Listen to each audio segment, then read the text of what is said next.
এতগুলো ডিম দিয়ে বাহারি রঙের মিশ্রণ বানানো হচ্ছে। প্রথমে অনেকগুলো ডিম নিয়ে একটা মেশিনের মাধ্যমে ব্লেন্ড করা হয়, যার মধ্যে আবার দেয়া হয় আটা। ভালো করে মেশানোর পর ক্রিমের মতো একটা মিশ্রণ তৈরি হয়। এবার মেশানো হয় ফুড কালার।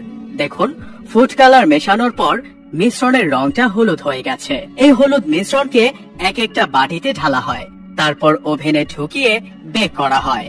বেকিং হয়ে গেলে যেটা তৈরি হয় তার নাম হচ্ছে স্পঞ্জ কেক। গরম স্পঞ্জ কেক ঠান্ডা হওয়ার জন্য রেখে দেয়া হয়। পরের ধাপে বিভিন্ন ফুড কালার দিয়ে বানানো হয় আরো বেশ কয়েক রঙের স্পঞ্জ কেক। এবার এই কেকগুলো কাটা হয় পাতলা করে। তারপর যে আলাদা আলাদা লেয়ার তৈরি হলো, এই স্পঞ্জ কেকের লেয়ার গুলোকে একটার উপর আরেকটা বসানো হয়। তবে সবগুলো লেয়ার হয় আলাদা রঙের।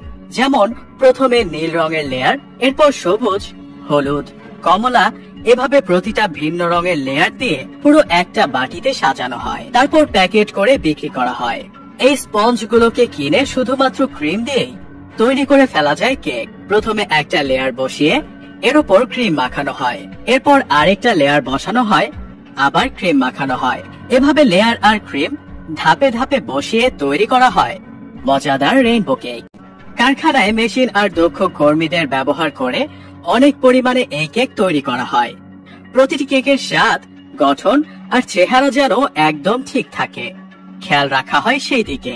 উপকরণ মেশানো থেকে শুরু করে বেকিং, ঠান্ডা করা, লেয়ার সাজানো এবং সবশেষে কেক সাজিয়ে প্যাকেট করা পর্যন্ত অনেকগুলো ধাপ অনুসরণ করা হয়। রেইনবো কেকে সাধারণত বাটার ক্রিম বা হুইপড ক্রিম ব্যবহার করা হয়। এছাড়া এর সাথে মিষ্টি জাতীয় ফ্রস্টিং লেয়ারগুলোকে জোড়া লাগাতে সাহায্য করে এবং কেকের মিষ্টতাও বাড়ায়। অনেক সময় সব লেয়ার সাজানো হয়ে গেলে পুরো কেকটি আরো ফ্রস্টিং এর মাধ্যমে আটকে দেয়া হয়। অনেক জায়গায় রেইনবো কেককে আরো আকর্ষণীয় করার জন্য রঙিন স্প্রিঙ্কল বা চকলেট দিয়ে সাজানো হয়। সাজানো হয়ে গেলে কেকগুলোকে গুণমান পরীক্ষার জন্য পাঠানো হয়, যাতে নিশ্চিত করা যায় যে কেক একই সাথে দেখতে সুন্দর এবং খেতে সুস্বাদু হয়েছে।